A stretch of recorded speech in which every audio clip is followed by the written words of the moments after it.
levitating? Levitation, yeah. I mean, that's the perfected form. You can actually lift the body up at will. You know, it's kind of interesting. In the Christian tradition, particularly in Catholicism, there are stories of saints, many saints, who floated. Yeah, And you'll see pictures of them, Saint Teresa, Saint Saint Teresa, John, and yeah. so on. That they were actually, they would get into these spiritual moments, and the body would just float. And their followers would be greatly concerned that they, where are they going to fall down, that kind of thing.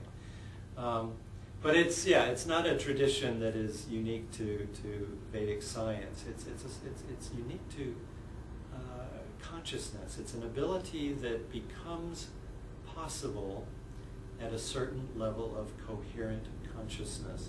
It's like in physics, they talk about superfluidity and superconductivity. When you lower the temperature to almost absolute zero, there are laws of nature that are functioning, but only at those levels. And there are certain abilities that are available to us, but only at the most rarefied states of consciousness.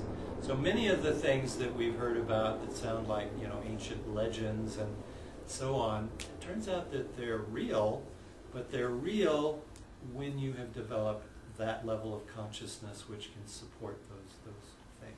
Which you can learn from TM. TM will get you there. TM plus the TM City program will get you there a little bit quicker. Mm-hmm. And if you add some of the other things, some of the other branches of Vedic science, which have been around for a long time, Maharishi has just really been focusing on bringing purity to the knowledge, because so many of the things have become just due to the long lapse of time. No one purposely trying to do it, but impurities have grown into these things. And when impurities get in, they're not as effective. And then sometimes they can become completely not effective at all. And then people lose interest in them. And unfortunately, that's happened to some extent in India, where it's the home of Vedic science, and yet many of the technologies that are part of Vedic science are no longer effective.